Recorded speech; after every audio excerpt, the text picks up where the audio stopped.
So Forsaken is around a week old at the time of me recording this, and I felt like now was a good time to rank every single Cold War Zombies map from worst to best. It doesn't take long for the honeymoon effect to wear off on me, so I feel like I can make a fair list at this point in time. For this video, we will not be counting any maps from Onslaught or Outbreak. All we will be counting in this video are the 4 round-based maps in this game.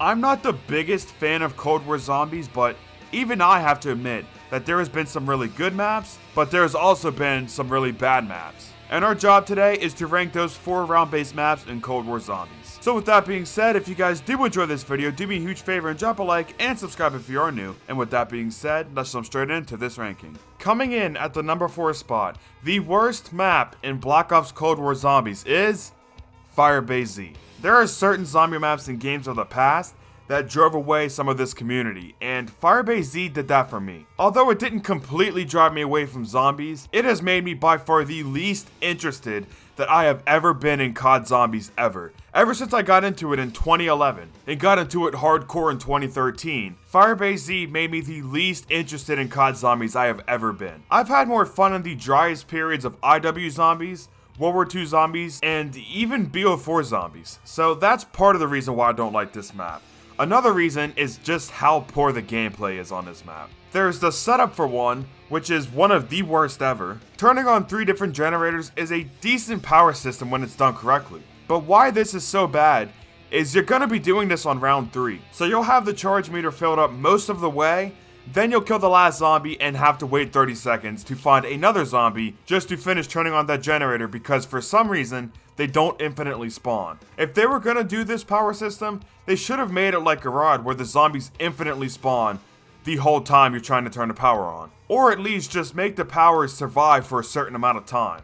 There are way too many boss zombies on this map. There's only 2 different types, well I guess technically 3, but the mimics spawn so often, it almost feels like they knew this map was going to be way too easy, so they just started doing the classic artificial difficulty, good old enemy spam. I have to admit that I have not played this map willingly since like March or something, so their spawn rate might have gotten nerfed, but at launch, there were so many enemies that would spawn in, especially on high rounds. In high rounds, mimics probably spawn more than normal zombies do. Here's a hot take, the assault waves suck. They're not difficult at all, and they completely disrupt the gameplay flow. If I just survived a really intense round, and I don't know if I'm gonna survive the next one, and I'm getting prepared to fight through an even more intense round, and there's an objective round. Time to wait for a minute for an order and 20 zombies to spawn in. The AK-84 is not a fun wonder weapon to use. At least to me, it's a hassle to keep switching in between modes just for the wonder weapon to function properly. I know that this is going to sound hypocritical here in a couple minutes, but I like the Chrysalix wonder weapon because all 3 attacks it has serve an individual purpose and they're all really good. The AK, on the other hand, needs you to use both modes just for the wonder weapon to look good. The Easter egg on this map is horrible. Most of the steps aren't fun, there's way too much dialogue, and don't even get me started on the mimic step. All in all, Firebase Z is not only the worst map in Black Ops Cold War, but if you ask me, it's one of the worst maps of all time. Coming in at the number 3 spot, we have Mauer der Toten. Mauer is a good zombies map.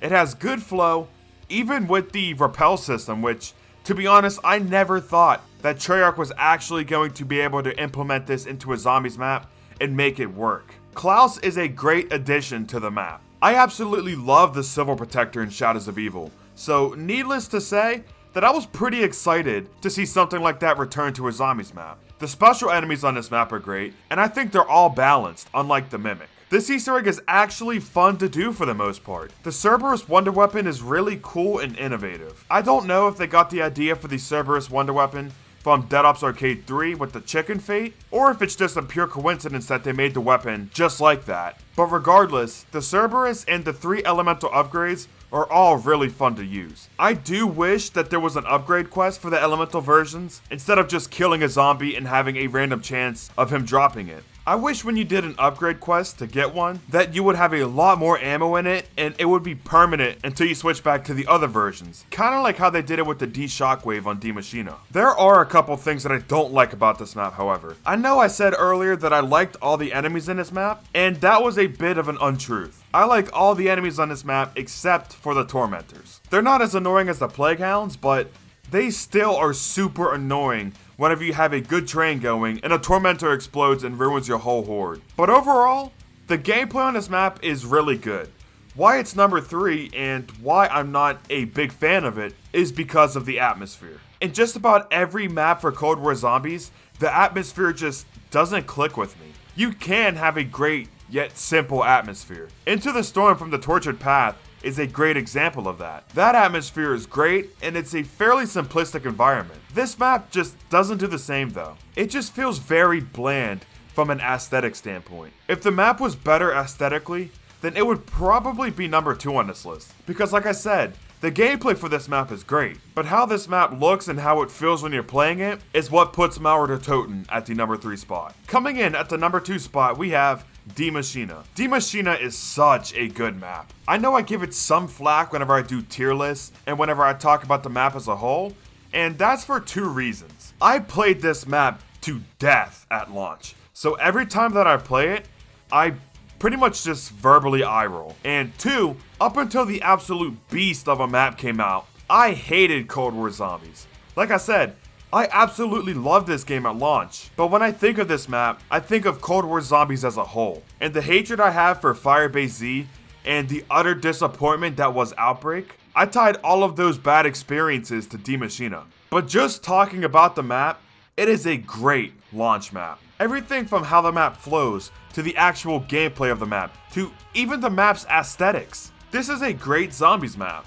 The high rounds are a lot of fun. The Easter egg is a little simple, I wish it was harder, but it's still fun nonetheless. The wonder weapons are a lot of fun to use. I just wish that they were all stronger, especially the Nova 5. The Nova 5 reminds me of the Venom X from Extinction, so I absolutely love using it. But as of the last time that I used it, it started to drop off at like round 30, which is not good, especially for a wonder weapon. I also don't understand why they made the base variant of the wonder weapon, the D Shockwave, better than the 4 elemental upgrades, but at least they're all fun to use. And don't even get me started on the Dark Ether version of this map. If you guys know me, you guys know that I love vibrant colors. You might even be able to tell just from how my gameplay looks compared to other content creators. The Dark Ether in Dimashina looks absolutely amazing. I wish more maps in the Dark Ether story actually had part of the Dark Ether in them, because more often than not,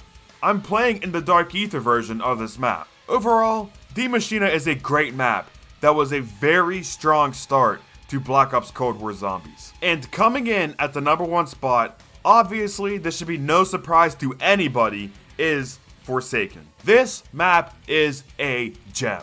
As I said earlier, I did not like Cold War Zombies, and I wasn't even excited for this map 24 hours before it released. Even whenever I was loading into Forsaken for the first time, I was prepared to be disappointed because of how Firebase Z, Mauer Toten, and Outbreak turned out. But then, I played the map, and as they say, the rest is history. This is the best zombies map released since Ancient Evil. Ancient Evil is the last time that I had this much fun playing zombies. It doesn't feel like the same people that made the rest of Cold War Zombies made Forsaken. This feels like a map that Lee Ross would make. And that's not an insult. That is a huge compliment because I loved IW Zombies. If you played IW Zombies, tell me that this map does not feel like Zombies in Spaceland 2.0. This type of COD Zombies is what I love. It's something for everyone to enjoy. If I had to pick the perfect zombies map for myself personally, it would be more complex than this, but this map is the best type of map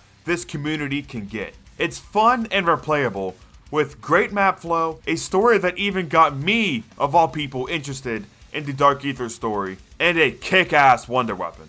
Let me just talk about the wonder weapon for a second. This wonder weapon, the Chrysalix, is one of my favorite wonder weapons ever right now, and that's probably not gonna change. It's so satisfying to use, and it's super unique too. The Scythe version is a lot of fun to just mindlessly mow through zombies with. The gun mode is super OP against bosses, and the energy blade attack makes camping a lot of fun since everything dies to that attack. To top this map off, there's a lot of Easter eggs. Again, when I say we need more Easter eggs in maps, this is what I'm talking about. There's 8 side Easter eggs that I can think of just off the top of my head. And the best part about this is, they're all a lot of fun to do with rewards that make them worth doing. I have a chance to get a free ray gun if I do the Ronald Ray Gun Easter egg. I can get a free loot crate with perks, weapons, and salvage if I do the Bubby Easter egg. I can get a free weapon rarity upgrade if I do the sharpshooter step. All of these rewards make the side quests worth doing. There's also the arcade,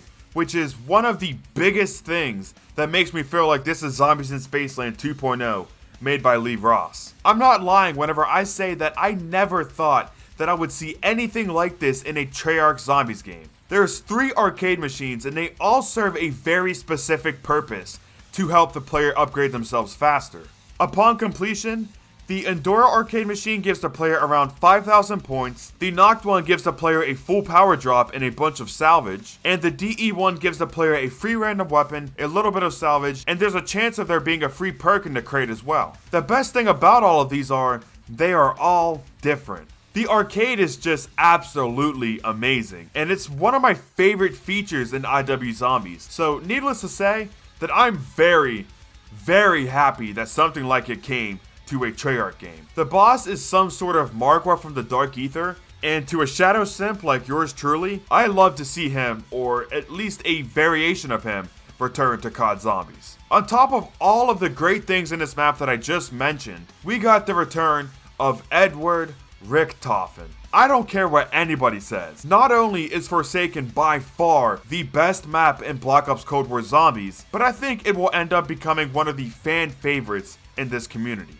If anything, Forsaken proves that if they try, Treyarch can still make instant classics. So I hope you guys did enjoy this video. If you did, make sure you drop a like and subscribe if you are new. Do you guys agree with my ranking on Cold War Zombies? Let me know down below in the comments. Also, what is your ranking for all of the Cold War Zombies maps? Let me know them down below in the comments as well. Huge shout out to B-Rad Demand for becoming a sponsor. If you guys want to become a sponsor, and you guys want to be shouted out at the end of every video and get a follow on Twitter, as well as a few other perks, click the link down below in the description or click the join button below this video. Make sure you check out one of the videos on the end screen, and with that being said, this is Jolts, signing out. Peace!